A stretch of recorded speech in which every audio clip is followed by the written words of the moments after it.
inheritance tax is changing rapidly at the moment. Basically, make sure what you do lines up entirely with what you want. You know, this all sounds pretty brutal to be talking about tax, etc., when you're talking about someone's life, but it's crucial. I do ask, to what extent are you going to die tidy? If something happened to you, how many of these things are in place? When you get married, any previous will you have becomes invalid, even if it benefits your spouse. Get a good lawyer, get a good accountant, have a plan.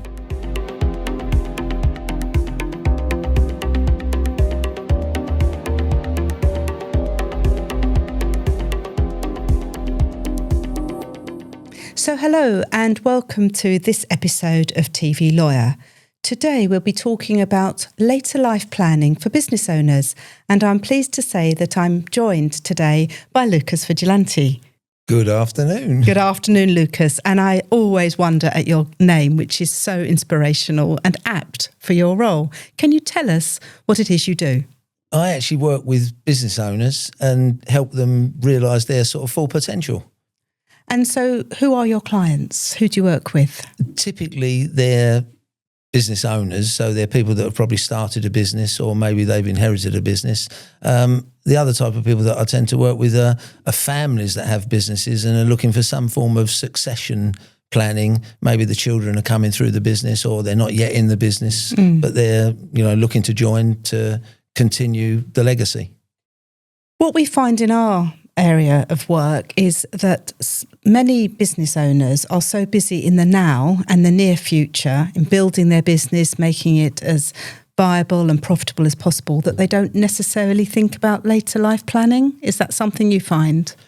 That's definitely something I come across. I mean, there are some business owners who are really good at thinking about the future, but often they're stuck in the day-to-day, and the now is what's most important to them. What are we doing this afternoon? What are we doing tomorrow? What's got to happen by the end of the week? So if you pose the question, what does this look like in 10 years' time? Often they'll really pause for thought, and usually the answer is, well, I don't really know what it looks like in 10 years' time. And that is something I definitely spend a lot of time investigating and helping them identify, because it's easier to build something when you know what it ultimately is going to look like. Start with the end in mind and work backwards. Well, that sounds fantastic. It's not my experience on the whole, because the end in mind in my line of work could be unable to work through mental incapacity, or the ultimate solution that comes to us all is passing away, dying. So, I don't want to rush to that one, and I don't help any owners do that either. So why do you think there is a barrier sometimes in business owners actually thinking about the idea of them being incapable of managing the business that they've built, and what would happen in that eventuality? Often business owners that have started something that's pretty dynamic, they're usually quite dynamic people. They don't always have to be. They might be someone who's just very good at a job, and then they segue into a business that involves them, employing other people that do that job. But they are usually quite dynamic, and they don't necessarily give a great deal of thought to what the future looks like. And that idea of I'm not going to be here, what's going to happen to the business, that doesn't usually cross their minds. No, they're invincible. They have to be to believe in the business, exactly. I guess. And they definitely encourage that in the rest of the team, I find. But I'm invincible, nothing's going to happen to me. Ultimately, we all know, although we don't like to admit it, that something will happen to us. But if you own a business and there's a lot of people that are employed in it, and you've got responsibilities, therefore, for their livelihoods, it does pay to spend a bit of time thinking about, well, what happens if, I have an accident, and, where's all the information about this business? A lot of the times it's just in their head. So one of the other things I spend a lot of time doing is trying to get the systems and procedures out of the owner's head and onto paper. So there's a blueprint that can be followed by others if they're not around. So you've introduced an interesting aspect to it, and that is the continuance of the business in the eventuality of someone's incapacity for the benefit of their employees and their clients or customers. As solicitors, we often talk about it more from the aspect of the business owner's family and loved ones and the people for whom they're providing potentially. So there's two reasons here now, aren't there, as to why that continuance is so important. Yeah, often a business owner has started a business not because they want a job, but because they want a brighter future for their family. That's typically my experience.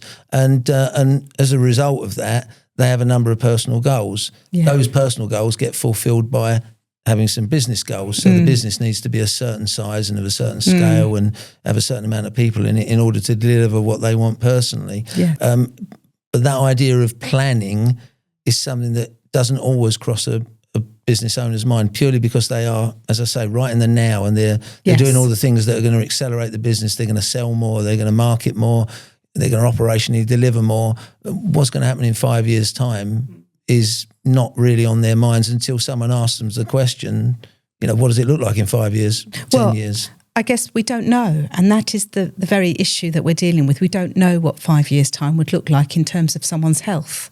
I dealt with a client today who came in to sign his powers of attorney, and actually he had two financial powers of attorney, one in respect of personal affairs. Oh, right. And then one for his business affairs, because didn't necessarily want the same person who would be managing his own bank account, paying for his own needs in the event of him being incapable, as he would want to step into his shoes as a director in that eventuality. I totally understand that, on the basis that the type of experience the individual running the business would need to have would probably differ fairly considerably from that which you would need to just run your own personal affairs. Yes. So, yeah, that's a really good point, actually. To what extent does a business owner actually think, who would step in the event that I have to step out for whatever reason?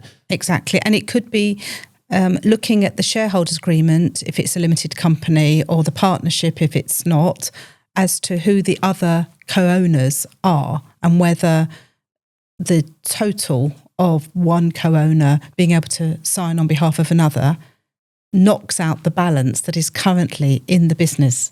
So there's so many things to consider. Yeah, definitely. I mean, those type of issues are the sort of things that come up when you're asking lots of questions of a business owner and just getting to think a little bit about the future. I often feel that there are individuals that can think, many, many years ahead, and there are some that can only think a few months ahead. So I always have to pitch it just about right. I can't start talking about 10 years from now if someone's only really able to think sort of 3 to 6 months from now. But the idea of beginning to pose those questions begins to help them condition themselves to thinking a little bit more about what they could be doing and should be doing, and then to, most importantly, seek the right sort of advisors to surround themselves with, which is, obviously one of the reasons I got to know you so well, because, it's no secret you do advise a lot of my clients, and that makes me feel really comfortable. But they weren't thinking about that when I first sort of met them. They were thinking about, how am I going to sell a bit more this week? And your role, and as you say, we've worked together with some mutual clients, moves away from just being a business advisor to understanding perhaps what their family context is. Because, as you say, people are usually working to give their family a better life. But of course, if they were to die without having put everything in place, then what they're leaving behind is potentially disastrous, and if not disastrous, not as good as it could be at a very difficult time. Yeah, I don't want to steal your phrase that you shared with me a long time ago, but how do you describe that situation when someone goes, they want to make sure that they die tidy? They die tidy, yeah. Yes. I mean, and that always raises a smile when I speak to clients about that. But I do ask, to what extent are you going to die tidy? If something happened to you, how many of these things are in place? And by these things, we run a simple checklist. Yes. They can create their own checklist, but preferably it's been given to them by someone of some merit. And they can look down it and say, well, I've got that, I haven't got that, I haven't got that. Often they've got almost none of those things. And that obviously is a bit of a problem. Yeah. So, I mean, for our audience, a lot of small businesses particularly are set up with a shelf company, never really look again at that paperwork, thinking that's fine, the profits are coming in, the business is growing, they've got an accountant on board, everything seems to be going well. But as you say, it then reaches the point where if you sit down to do estate planning, either for some date in the future, or sadly in some cases because, you know, you have received a diagnosis, the future has suddenly become a little bit closer. And then it is a case of, are those share allocations going to work with what we want? Will we want the business to continue once we've gone? And how will it actually work? Yeah, I mean, obviously that, from a legal perspective, is critical for them to resolve. On an even more basic level, has everyone else got access to the bank account? Do they know what the PIN numbers are for cards? All the real basic stuff. Yeah. If you know, I did have a situation, in fact, I've had a couple of situations where clients have fallen unwell very unexpectedly, and then they've not been around for much longer. No. And they've had to rush sometimes to try and put a few things in place. But I try and be much more preemptive with that now, asking people to think about that. What would happen? What would, you know, people need to have access to? What would they need to know about? Because often so much is in the business owner's head. Yes, and when someone dies, there is tax relief on certain aspects of a business. There's business property relief on certain parts of the value of a business, which, you know, this all sounds pretty brutal to be talking about tax, etc., when you're talking about someone's life. But it's crucial to the survival of the business or not, to the family retaining an income or not. And often these things can be fixed if the correct advice and the correct work is done at a good time. So you mentioned dying tidy. So everyone knows they should make a will in an ideal world. But what if you make a will and it doesn't work because the shareholders agreement that you have sitting behind your company blocks what you have hoped would happen by your will? Well, shareholders agreements can be changed. But that's what needs to happen. I prefer to talk about those things when we've all got a smile on our face than, you know, have tears in our eyes, frankly. Of course. And so it is easier to bring that up in a humorous way very early in a relationship. And actually that is one of the things I'm always keen on understanding. Yeah. To what extent have you got these things in order? Because if these things aren't in order, a recommendation I'd make now is that we think about getting them sorted out, because when we need them, we won't want to have to go around trying to set them up, because some of these things, as you well know, can't be set up immediately. They do take a little while. You know, their documents have to be registered and they have to be countersigned, sealed. All those things take time. Yeah. So it's best to do that when we've actually got the time rather than leave it to the last minute. So would you say that, you know, the perfect business owner should ideally bring accountants and solicitors into their conversations early doors? Immediately. Yes. I think one thing I'd always suggest the business owner does is looks around for people that they believe are well liked and well trusted in the local community. Yeah. So obviously you would be a great example of that. That's why you work with so many of my clients, and they're incredibly thankful for it. And you know, we both know there's a few of my clients' families who are absolutely, you know, relieved that you've been there when you needed to be. But try and find someone that you know, like, and trust. Or if you don't quite know them, but they look like there's someone you might like and you might trust them, then approach them. Yeah. Even if you're only thinking about just starting a business. It would be better to have a good accountant and a good lawyer actually on your side before you go any further, because you can get those things in place at the beginning, and you can make sure your shareholders agreements obviously match up to what your wishes are as you've stated them in your will. I think it is about a personal relationship with those close advisors, isn't it? Because to have those really difficult conversations, because in some cases there may be complex family backgrounds. There may be blended families. There may be children from different relationships. There may be things that people bury their heads about because they're not entirely sure how they're going to distribute their estate, what it will mean for everybody. But we're open to all those conversations, and you're very personable with your clients, as I know, and therefore your conversations with them go beyond just pure business. They do. One of the reasons for that is they recognise the level of confidentiality that comes with the conversation.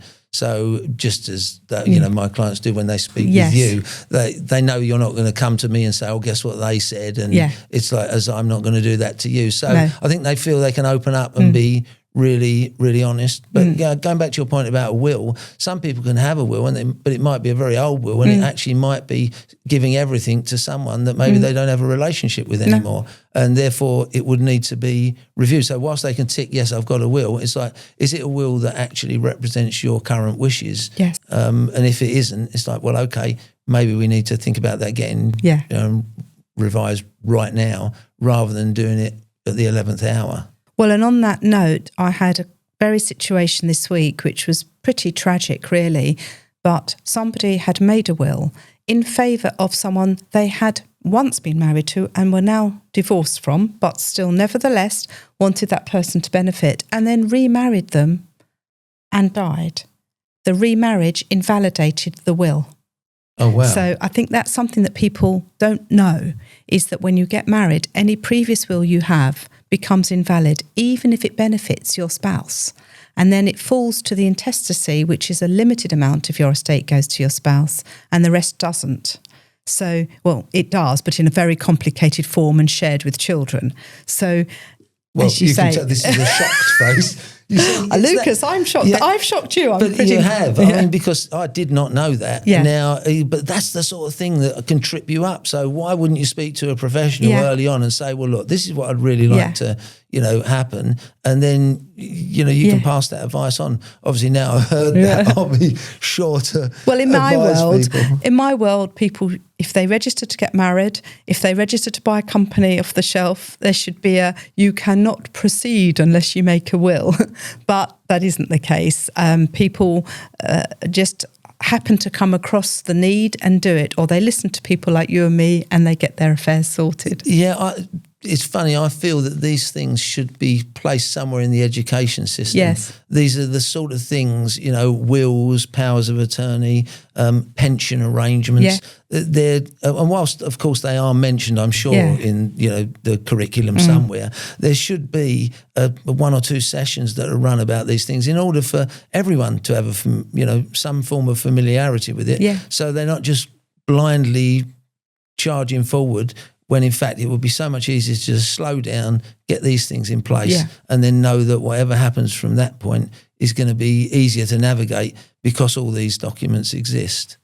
I mean, I totally agree with you. And I think something that I must mention as well before we soon wrap up is that inheritance tax is changing rapidly at the moment. So pensions, you mentioned, are being brought into inheritance tax.